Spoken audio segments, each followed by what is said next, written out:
Carlos acordou naquela manhã de março, como em qualquer outro dia. Preparou o café, cumprimentou os vizinhos, abriu sua pequena oficina de bicicletas no centro da cidade. A vida seguia seu ritmo normal. Então, às 10h47 da manhã, o chão começou a tremer. Não foi um tremor qualquer. A terra literalmente se abriu. Paredes desabaram, gritos encheram o ar. Em questão de segundos, tudo que Carlos conhecia virou pó e escombros. Quando o silêncio voltou, ele estava vivo. Mas sua oficina, destruída. Sua casa, no chão. Seus vizinhos. Alguns não sobreviveram. Milhares de pessoas perderam a vida. Centenas de milhares ficaram sem teto. Carlos era apenas mais um número nessa tragédia. Ele se sentou em meio aos destroços e olhou ao redor. Tudo perdido. Anos de trabalho, memórias, sonhos. Tudo enterrado sob toneladas de concreto. "O que eu faço agora?", murmurou, com lágrimas nos olhos. Foi quando ele viu Roberto, seu vizinho cristão, caminhando entre os escombros com uma mochila nas costas. "Roberto, você tá bem? Sua casa caiu também", disse Roberto com um sorriso estranho no rosto. Estranho porque não era de tristeza, mas de paz. "Perdi tudo, Carlos. Mas sabe uma coisa? Eu tô em paz."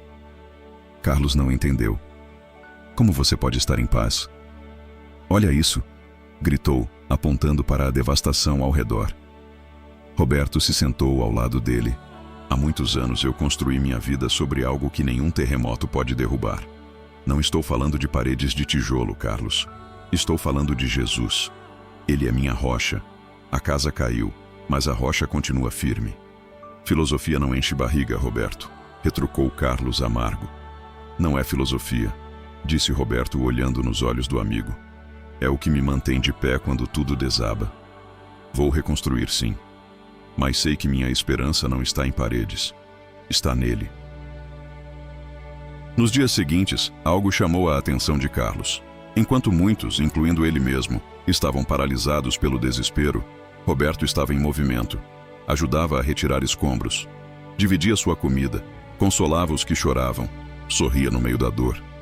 "De onde você tira essa força?", perguntou Carlos uma semana depois. "Da rocha que não se move", respondeu Roberto. Jesus disse: "Quem ouve minhas palavras e as pratica é como um homem que construiu sua casa sobre a rocha. Quando a tempestade veio, quando o terremoto veio, a casa pode até cair, mas o alicerce permanece. Eu permaneço."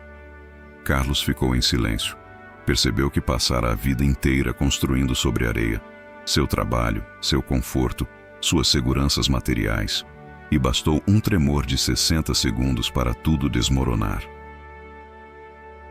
Roberto continuou: "Esse terremoto destruiu casas, Carlos, mas não destruiu minha fé, não destruiu minha paz, não destruiu minha esperança. Porque essas coisas não estavam nas paredes, estavam na rocha." 3 meses depois, Carlos visitou uma pequena igreja que se reunia ao ar livre, entre as tendas dos desabrigados. Roberto estava lá, tocando violão, cantando com outros sobreviventes. E Carlos, pela primeira vez desde o terremoto, sentiu algo diferente. Não era tristeza, não era desespero, era esperança.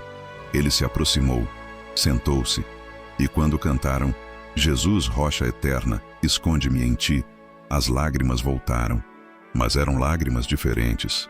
Eram lágrimas de quem estava, finalmente, encontrando onde construir de novo. Terremotos acontecem. E não estou falando só dos que tremem a terra. Estou falando dos terremotos da vida. A perda do emprego, a traição, a doença, a morte de alguém querido, o sonho que desmorona. Quando tudo ao nosso redor vira escombros, quando aquilo que levamos anos construindo desaba em segundos, uma pergunta emerge do meio dos destroços. Sobre o que você construiu sua vida? Jesus disse em Mateus 7: "Todo aquele que ouve estas minhas palavras e as põe em prática é como um homem prudente que construiu a sua casa sobre a rocha. Caiu a chuva, transbordaram os rios, sopraram os ventos e deram contra aquela casa. Contudo, ela não caiu, porque estava alicerçada na rocha." A vida pode desmoronar ao nosso redor. Tragédias acontecem. Terremotos literais e terremotos emocionais podem destruir tudo que construímos. Se você construiu sua vida sobre dinheiro, segurança material, conforto, relacionamentos, sucesso profissional, basta um tremor para tudo cair. Mas se você construiu sobre Cristo, a rocha eterna, você pode perder tudo e ainda ter esperança. Pode estar em meio aos escombros e ainda ter paz. Pode chorar a perda e ainda ter força para recomeçar. Porque a verdadeira casa, o verdadeiro alicerce, não está nas paredes. Está na rocha que jamais se move. Conheço pessoas que perderam tudo: saúde, dinheiro, família, sonhos. Mas não perderam a fé. E sabe por quê? Porque a fé delas não estava nessas coisas. Estava em Cristo. E conheci também pessoas que tinham tudo: saúde, dinheiro, sucesso. Mas quando veio o primeiro tremor, desmoronaram completamente, porque haviam construído sobre areia. A pergunta que você precisa responder hoje é: onde está o alicerce da sua vida? Quando vier o terremoto, e ele vai vir cedo ou tarde, o que vai restar de pé? Sua conta bancária, seu emprego, sua aparência, seu status, ou Jesus Cristo, a rocha eterna? Você pode começar hoje a reconstruir, não sobre areia, sobre a rocha, porque ninguém pode lançar outro fundamento, além do que já está posto, o qual é Jesus Cristo. Pense nisso. Se essa história falou com você, talvez seja porque ela tocou em algo que ainda está sendo construído aí dentro. Aqui, continuamos refletindo sobre fé, vida e sobre onde escolhemos colocar nossos alicerces. Se quiser caminhar com a gente nessas reflexões, você pode se inscrever e acompanhar os próximos vídeos. Sem pressa, no tempo certo.